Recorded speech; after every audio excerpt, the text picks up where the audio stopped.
रखता है।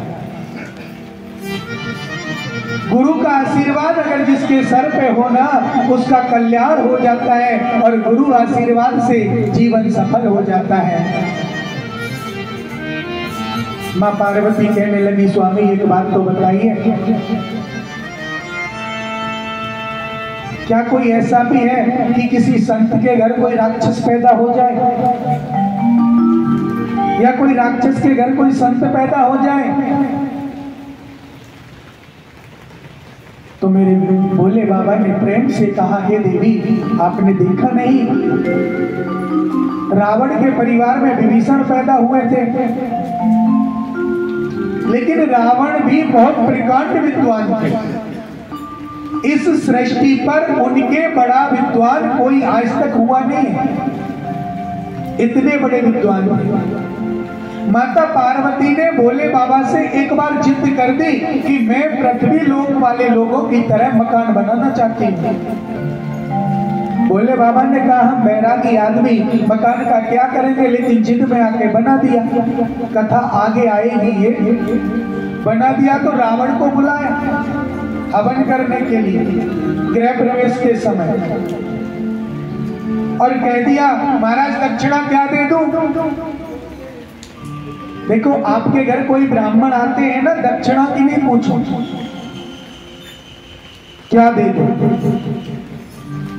क्योंकि ब्राह्मण जो मांगेगा वो तुम कभी नहीं दे सकते, और ब्राह्मण तुम्हारे लिए जो देकर जाएगा वो तुम कभी जान नहीं सकते, क्योंकि हम ब्राह्मण वो हैं जो हमेशा यही मांगते हैं परमपिता परमात्मा से, हे प्रभु मेरे यजमान को तुम इतना दो कि उनका घर तो भरेगा ही भरेगा, स्वतः ही मेरा भर जाएगा।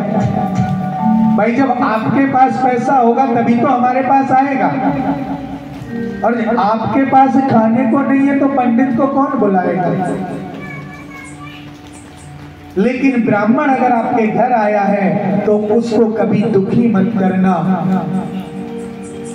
ये मैं नहीं कह रहा हूं, भोले बाबा मां पार्वती को समझा रहे हैं, और सूत जी सौनकादिक ऋषियों से कह रहे हैं। विप्राणानाम इति ब्राह्मणा विद्य रूपाय स्वरूपणे तत्प्रत्याय रूपणे विप्र विप्रः नमस्तुभ्यम्। विप्र को भगवान का स्वरूप मान करके व्यक्ति पूजता है। आजकल हम देखते हैं कि कोई भी ब्राह्मण हमारे यहाँ पूजा करने आता है, हम लोग क्या कहते हैं, अगर कोई फोन आ गया ना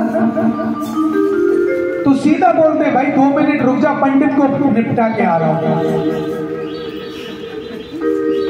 पंडित जी घर में आया है, जी को तो हवन की आहुति देते हैं जब तक जी रहता है, और फिर वो जो आहुति में घी जाता है ना, वो जी को साथ में लेकर चला जाता है। फिर जी खत्म हो जाता है, बोले भैया हेलो सर 2 मिनट रुको, पंडित आया हुआ, इसे निपटा के आता हूं। निपटा के मतलब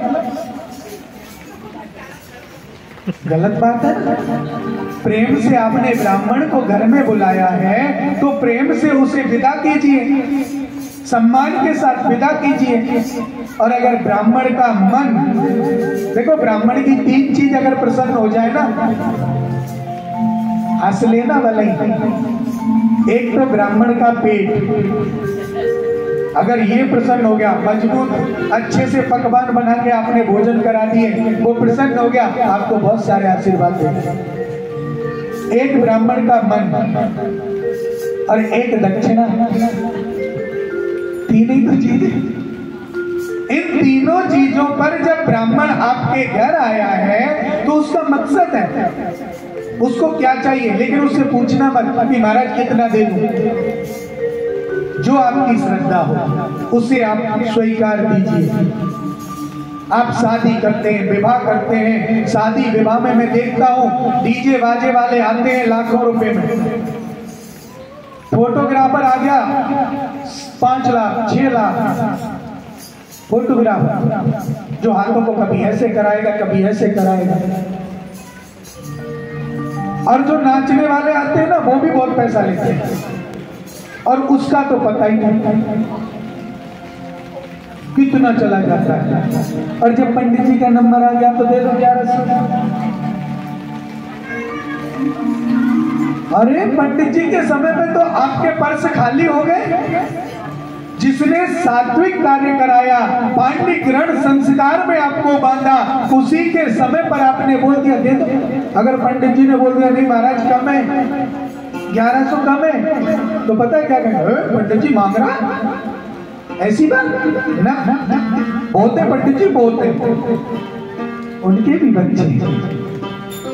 अब मैं पार्वती इस प्रसंग को सुन रही थी और शिव जी ने कहा देवी सुनो, एक बहुत बड़े ऋषि हुए, उनका नाम था कुसमांडा।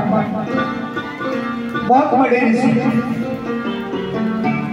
कैलाश शिखरे रम्य भक्ति संसाधनायकम प्रणम्य पार्वती भक्त्या शंकरम परमोच्यते।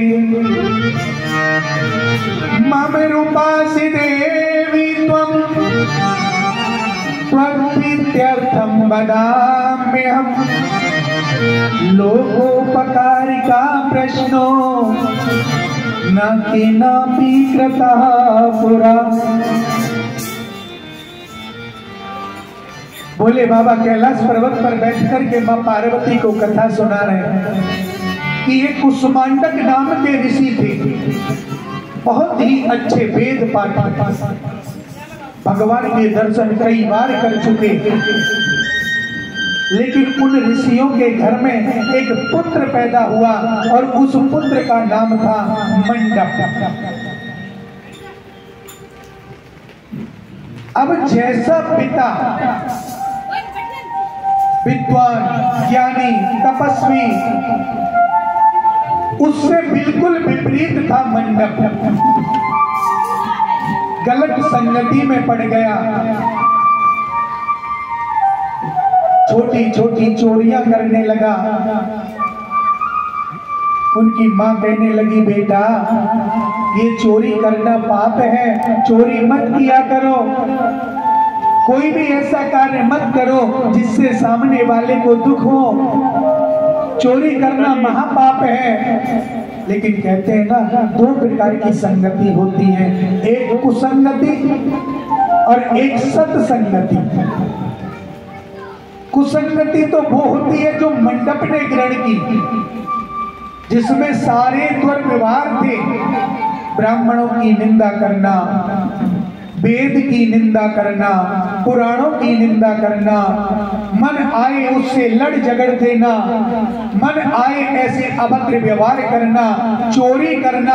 और एक बात देख लो, जो कुसंगति में पड़ गया ना, अगर मैं चोरी करने लग गया और छोटी छोटी चोरी करूं,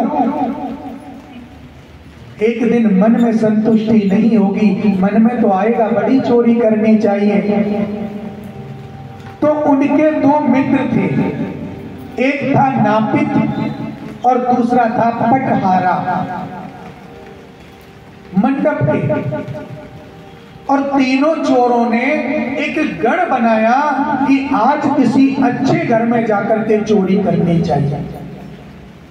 माता पिता ने बहुत रोका, बेटा ये पाप है, मत करो। उन्होंने नहीं माना क्योंकि उन्हें सत्संग नहीं मिला था। कहते हैं एक क्षण का सत्संग अगर हमें मिल जाए तो हमारा जीवन बदल जाता है।